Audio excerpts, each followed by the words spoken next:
এজন শাৰীৰিক আৰু মানসিকভাৱে কিছু পৰিমাণে সক্ষম বুলি কোৱা এজন যুৱকৰ কাহিনী যুৱকজন নগাঁৱৰ যি ধৰণে পাপন অংগৰাগৰ গীত পৰিৱেশন কৰে প্ৰিয় দৰ্শক মোৰ বিশ্বাসেই হ'ব নোখোজে যে সেই ল'ৰাজনো মানসিকভাৱে এতিয়া ভাগি আছে মানসিক ৰোগ যিসকলৰ আছে সেইসকল আপুনি আৰু ময়ো তাৰ ভিতৰত পৰোঁ অৰ্থাৎ পৃথিৱীত এনে এজন মানুহ নাই যি মানসিক ৰোগত আক্ৰান্ত নহয় কেৱল স্তৰটো পৃথক পৃথক নগাঁৱৰ এই যুৱকজনক চাওক আৰু চালেই কেৱল নহ'ব ইয়াক লৈ আমি এক ডাঙৰ প্ৰত্যাহ্বানো গ্ৰহণ কৰা উচিত এই ল'ৰাজনে ইমান সুন্দৰ গান গোৱাৰ পিছত কেৱল শাৰীৰিক আৰু মানসিকভাৱে বিশেষভাৱে পৰি আছে বুলি আমি কিয় কওঁ সলনি কৰিবলৈ আমি কিবা কৰিছোনে কথা বহুত হ'ল শুনক সেই মৰম লগা ল'ৰাটোক চাওক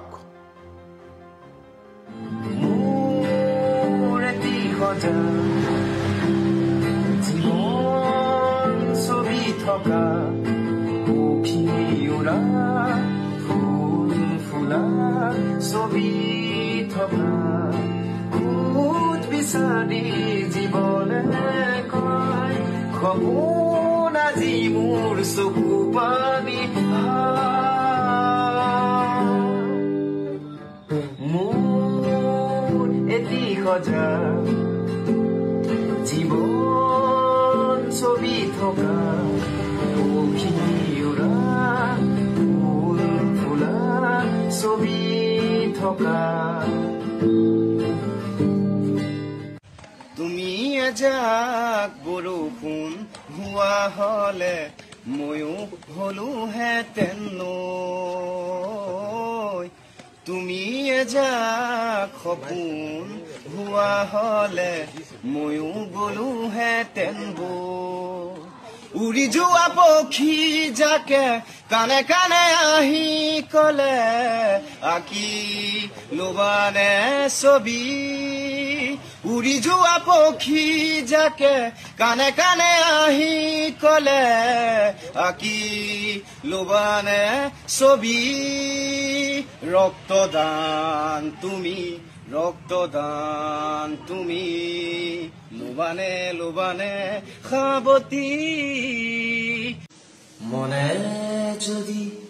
তোকে চকুলো নিচুকাই দিবানে ও দেউতা সপোনে যদি প্ৰিয় দৰ্শক এইগৰাকী যুৱকৰ নাম হৈছে ৰক্তিম ৰাজখোৱা নগাঁৱৰ যুৱক ৰক্তিম ৰাজখোৱা নগাঁৱৰ যুৱক ৰক্তিম ৰাজখোৱাই কেনেকৈ গীত পৰিৱেশন কৰিছে আপোনালোকে মন কৰক এনেকৈ গীত পৰিৱেশন কৰা ল'ৰা এটা কেনেকৈ শাৰীৰিক আৰু মানসিকভাৱে বাধাগ্ৰস্ত হ'ব পাৰে এনেকুৱা যুৱক এজন ইমান সুন্দৰকৈ গীত পৰিৱেশন কৰিছে এটা গীত দেখুৱাম তেওঁ নিজে নিজে হাতখন কাণৰ কাষলৈ লৈ গৈছে অৰ্থাৎ শাস্ত্ৰীয় সংগীতত ই সত্য কাণত হাতখন ৰাখিলে সুৰ আৰু কথা আৰু সুন্দৰ হয় দৃশ্যটো চাওক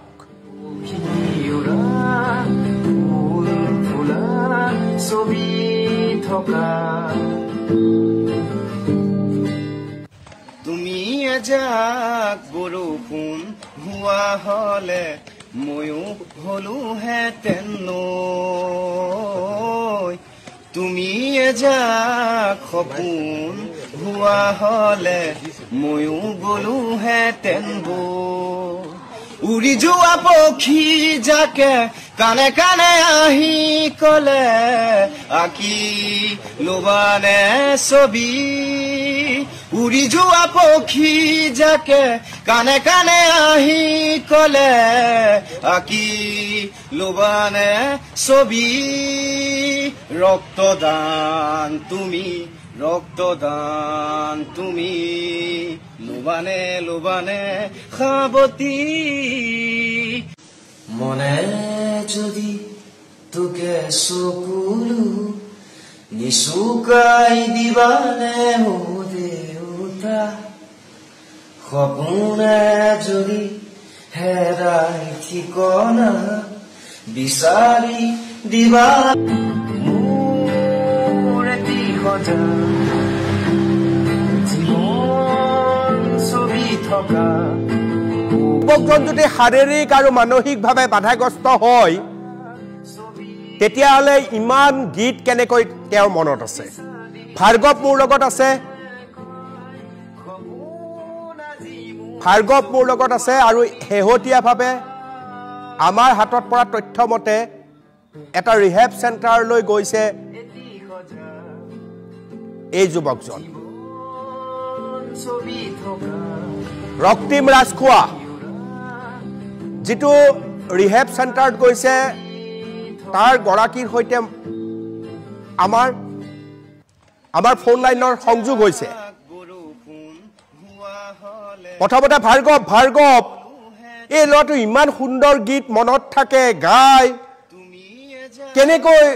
মানসিক আৰু শাৰীৰিক অসুস্থ হ'ব পাৰে মোৰতো সন্দেহ হৈছে অনুপম চক্ৰৱৰ্তী ৰক্তিমৰ কণ্ঠই আচলতে সকলোকে মোহিত কৰি পেলাইছে বিশেষকৈ পুৰণি গুদামত আচলতে চৰ্চা চলিছে কিন্তু যেতিয়াই সামাজিক মাধ্যমত তেওঁৰ যুৱকজনৰ গান ভাইৰেল হ'ল তাৰপিছত দেখা পোৱা গৈছে যে অসমৰ বিভিন্ন প্ৰান্তৰ পৰা প্ৰতিক্ৰিয়া প্ৰকাশ কৰিছে যে শাৰীৰিকভাৱে বা মানসিকভাৱে বাধাগ্ৰস্ত এজন যুৱকে এনেধৰণৰ সুন্দৰ সুমধুৰ গীত গাব পাৰে ইয়াতে মই ক'ব লাগিব যে 8 বছৰ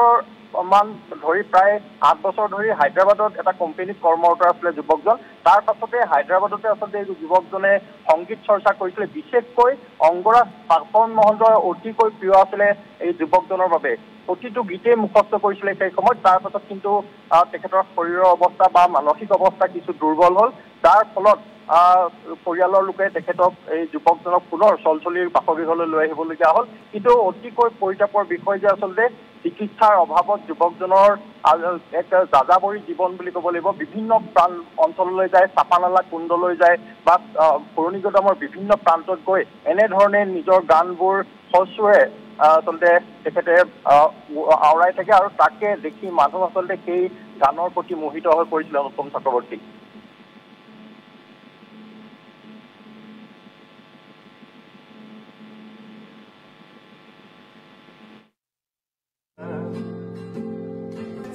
ভাৰ্গৱে সমগ্ৰ কথা কিন্তু মই প্ৰথমতে চেলুট জনাইছো নগাঁৱৰ পোহৰ ফাউণ্ডেশ্যনক বৰ সকৰুণ কাহিনী এয়া মানুহজনে অৰ্থাৎ তেওঁ হায়দৰাবাদত কাম কৰিছিল পৰৱৰ্তী সময়ত আৰ্থিক দিনতা সংযোগ হৈ অসমলৈ উভতি আহিল আৰু অসমত গুৰুত্ব দিয়া মানুহ নোহোৱা হৈ আহিল পুৰণি গুদামত লাহে লাহে গাইড গাবন নাপায় লাহে মানসিক জঠৰতা বোধ কৰো বৃদ্ধি পালে তেনেকুৱা এটা অনুমানো কৰিব পাৰি এই মুহূৰ্তত মোৰ সৈতে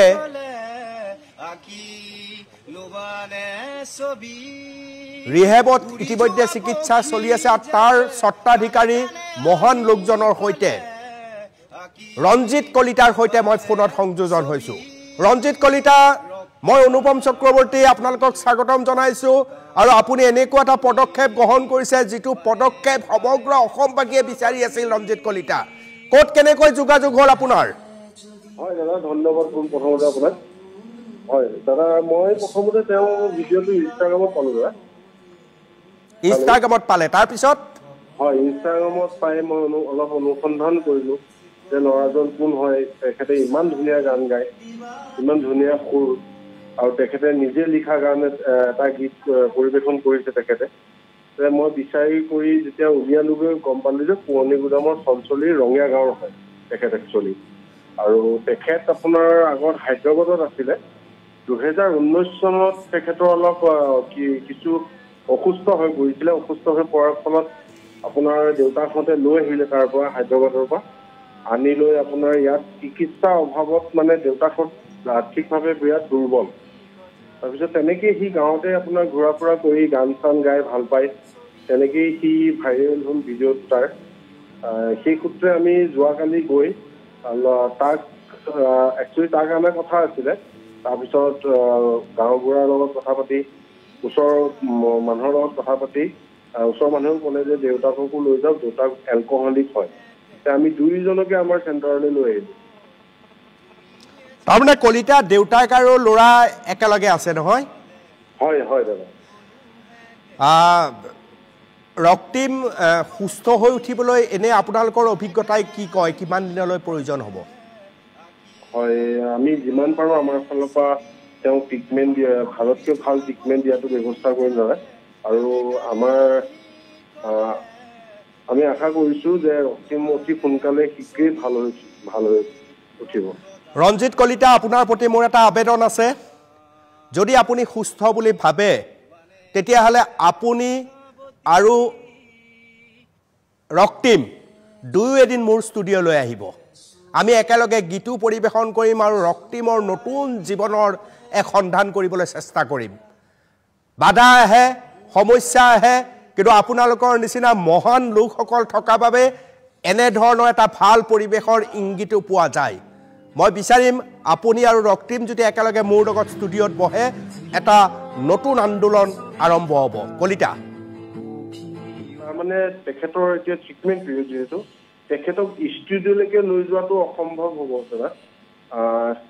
বৰ্তমান তেখেতৰ ট্ৰিটমেণ্টটো আৰম্ভই হৈছে মই এতিয়াৰ কথা কোৱা নাই কলিতা ডাঙৰীয়া প্ৰথম চৰ্ত হৈছে তেওঁ সম্পূৰ্ণ সুস্থ হোৱাটো তাৰ কাৰণে যিমান সময় লাগে 6 মাহ এবছৰ তাৰ পিছত আমি যোগাযোগত আহিম হয় দাদা হয় এতিয়াই ততাতয়াকৈ অনাৰ প্ৰয়োজন নাই আপুনি যেতিয়া ভাবে যে সুস্থ হৈছে আমি উলিয়াই আনিব পাৰোঁ নতুনকৈ পৰিচয় কৰাব পাৰোঁ তেতিয়া আপুনি মোক জনালে হ'ব হয় নিশ্চয় জনাম আপোনাক দাদা এই মুহূৰ্তত ৰক্তিম আছে নেকি কাষত হয় কাষতে আছে ৰক্তিম মই ফোনত এবাৰ কথা পাতি চাওঁ হয় ৰক্তিম ভালকৈ কথা হয় কওক ৰক্তিম ৰাজখোৱা মোৰ নাম অনুপম চক্ৰৱৰ্তী তুমি খুব ধুনীয়া গান গোৱা হয় মোৰ নাম ৰক্তিম ৰাজখোৱা মোৰ নাম শিৱাবানী হয় খুব ভাল গান গাইছা তুমি হয় কাৰ গান আটাইতকৈ বেছি ভাল পোৱা ৰক্তিম হয় মই নিজে গান গাই জীয়াই থাকোঁ এতিয়া আমাৰ ঘৰটোতো মৃত্যুঞ্জয় মন্দিৰৰ আগফালে ইয়াৰ মন্দিৰ বনাইছে আপোনাৰ যিটো সামগ্ৰী এইচ হয় হিন্দুস্তান এইচ লিখিছে মৃত্যুঞ্জয় মন্দিৰ অসমীয়া মানুহ তালৈ যায় কেনেকুৱা ধৰণৰ গীত গাই ভাল পোৱা ৰক্তিম পাপনৰ গান ভাল লাগে তোমাৰ হয় হয় গীত সকলো ভাল পাওঁ গাই দেখুৱাব পাৰিম আপোনাৰ ওচৰলৈ গ'লেহে গাই দেখুৱাব পাৰিম এতিয়া ফোনতে শুনাই দিয়াচোন এবাৰ ফোনতে এবাৰ শুনাই দিয়া জোন গলা জোনাকী ৰাতি দুচকুতে সপোন আঁকি জোন গলা জোনাকী ৰাতি দুচকুতে সপোন আঁকি উৰণীয়া মন মোৰ কিনি গুচি যা পুতেনো হেৰাই জোন গলা জোনাকী ৰাতি দুচকুতে সপোন আঁকি খুব সুন্দৰ তুমি হিন্দী গীতো গোৱা নেকি নাই এনেই ঘৰতে গান গাই থাকো খুব ধুনীয়া গাইছা ঘৰতে যি শুনি থাকো আৰু যেনেকে জুবিন গাৰ্গে গাই আকৌ আগ্ৰা পাপন মহন্ত তুমি জুবিন গাৰ্গৰ গীত ভাল পোৱা ভাল পাওঁ চাওঁ এটা শুনো বুকুতে বুকুখন থৈ কোনেনো কান্দে কদিয়াৰ কোলাতে বহি বুকুতে বুকুখন থৈ কোনেনো কান্দে কদিয়াৰ কোলাতে বহি হ'ব লিখি লৈ পেলাই গাম দিয়ক হয় বহুত বহুত ধন্যবাদ হৈ যাব কলিতাক ফোনটো দিয়া ৰক্তিম ৰঞ্জিত কলিতা বহুত বহুত ধন্যবাদ যেতিয়াই সুস্থ হয় এবছৰ পিছতে হওক আমি কিন্তু সাক্ষাতত আহিম কলিতা বহুত বহুত ধন্যবাদ এয়া আছিল ৰক্তিম ৰাজখোৱা নৱজ্যোতি আমাৰ সামগ্ৰী সাংবাদিক যি প্ৰথম ৰক্তিমৰ প্ৰতিভা উন্মোচন কৰিছিল সম্ভেদ দিছিল ৰক্তিম ৰাজখোৱাৰ কণ্ঠ শুনিলে ফোনত আমি পাতিলোঁ এতিয়া নৱজ্যোতিৰ কাষলৈ গৈছোঁ সামগ্ৰী তুমি খুব ডাঙৰ কাম এটা কৰিলা আৰু গাঁৱৰ মানুহেও চাগে যথেষ্ট মৰম কৰিছে আচলতে কোন আছে হয় চাওক অনুপম চক্ৰৱৰ্তী আমি প্ৰথমতে এই যিটো ৰক্তিম ৰাজখোৱা বুলি ল'ৰাজন আছে ল'ৰাজনক আমি প্ৰথমতে এনকে ডিগ্ৰী দৰ্শকক কিন্তু চবৰ প্ৰথমতে বুলি ক'লেও চাগে ভুল নহ'ব বিশেষকৈ নৱেম্বৰৰ 17 তাৰিখ মোৰ আছেও ডেটটো মনত আছে আমি চাপানাগাঁৱলৈ গৈছিলোঁ এটা বাতৰি সন্ধানত তেতিয়া আমি আচলতে ল'ৰাজনক চাপানাত লগ পাইছিলো। লগ পাই কিনে মই এটা ভিডিঅ' কৰিছিলো, সৰু ভিডিঅ' এটা। ভিডিঅ'টো কৰি আমাৰ পেজত দিছিলো, আমাৰ অফিচত দিছিলো। তাৰপিছতে নিউজটো আচলতে ভিডিঅ'টো কিছু সংখ্যক ভাইৰেল হৈছিলে। ভাইৰেল হোৱাৰ পিছতে দেখিবলৈ পাইছিলো আমি সামাজিক মাধ্যমতে, কিন্তু বহুতো যি ল'ৰা লোকসকল আছে সকলোৱে ভিডিঅ'টো আচলতে ডাউনলোড কৰি দিছে, বা যোন মানুহে লগ পাইছে পিছৰ সময়ত তেখেতে কিন্তু এই ভিডিঅ'সমূহ তেওঁলোকে সামাজিক মাধ্যমত দিছে। তাৰ পিছতে আজি ৰক্তিম ৰাজখোৱা আজি এনেধৰণে এটা বাতৰি হ'বলগীয়া হৈছে। কাৰণ ৰক্তিম ৰাজখোৱাৰ যি কণ্ঠ আচলতে সেই কণ্ঠটো সঁচাই সকলোৱে মনোমুগ্ধ কৰি তোলে। আচলতে আমি তাক 17 তাৰিখে যেতিয়া আপলোড কৰিছো, তাৰপিছত মই আকৌ লগ পাইছিলো ল'ৰাজনক চাপানালত। তাৰপিছত আমি তেখেতৰ লগত কথা পাতিবলৈ চেষ্টা কৰিছিলো যে ৰক্তিম তুমি কি কৰা, কেনেকে কি হ'ল, গোটেইখিনি কথা পাতিব বিচাৰিছিলো। এতিয়া সঁচা কথা ক'বলৈ গ'লে ল'ৰাজনে কিন্তু আমাক ভালদৰে উত্তৰ দিব পৰা নাছিলে। তেখেতে এটাই কৈছিলে, গানেই মোৰ জীৱন, গানেই মোৰ জীৱন, মই অকল গান গাই চলি থাকিম। আমি কৈছিলো যে তুমি পঢ়া শুনা কিমান কৰিলা, কৈছে তেখেতে তেতিয়া আমাক কোৱা মতে আচলতে তেখেতে গ্ৰেজুৱেশ্যন কৰিলো বুলি কৈছিলে। সঠিকটো আমি এইটো গম নাপাম, তেখেতৰ ঘৰৰ লগত কথা পাতিলে। কিন্তু 19 চনৰ পৰা তেনেকৈয়ে আছে ৰক্তিম, 19 চনৰ পৰা ৰক্তিম ৰাজখোৱা তেনেকৈ আছে নৱ। আৰু তোমালোকে গম পালা 24ত নহয় জানো, 25ত নহয় জানো?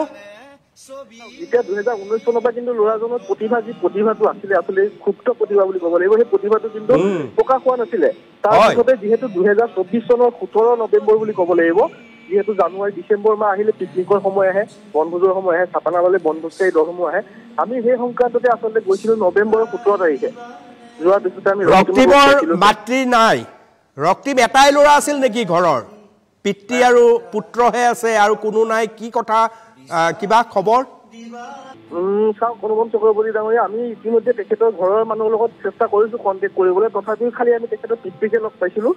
পিতৃৰ লগতে আমি কথা পাতিছিলো, তেখেতে আমাক গোটেইখিনি জানিব দিছে। ইতিমধ্যে আপুনি জনাইছে, বা আমাৰ যি নগাঁৱৰ সাংবাদিকগৰাকী আছে ভাৰ্গৱ হাজৰিকা দা, তেখেতে আমাক জনাইছে যে তেখেতে হায়দৰাবাদত থকাৰ অৱস্থাত কিন্তু এনেকুৱা ধৰণৰ এটা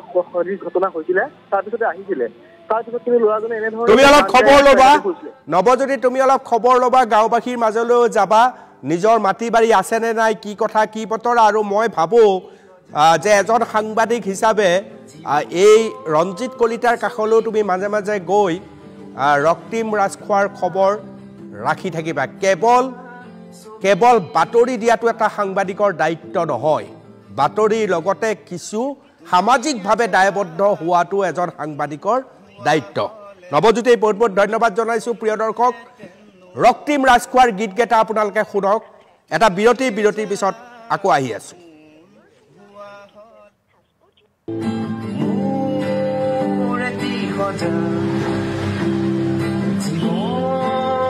ছবি থকা উৰা ফুল ফুলা ছবি থকা খুদ বিচাৰি জীৱনে কয় সপোন আজি মোৰ চকু পানী মোৰ এটি সজা জীৱন ছবি থকা উৰা ফুল ফুলা ছবি থকা তুমি এজাক বৰষুণ হোৱা হলে ময়ো হলোহেঁতেন নৈ, তুমি এজাক সপোন হোৱা হলে ময়ো গলোহেঁতেন বৈ, উৰি যোৱা পক্ষী যাকে কানে কানে আহি কলে আঁকি লবানে ছবি, উৰি যোৱা পক্ষী যাকে কানে কানে আহি কলে আঁকি লবানে ছবি, ৰক্তদান তুমি লোবানে সাৱতী, মনে যদি তোকে চকুলো নিচুকাই দিবানে ও দেউতা, সপোনে যদি হেৰাই ঠিকনা বিচাৰি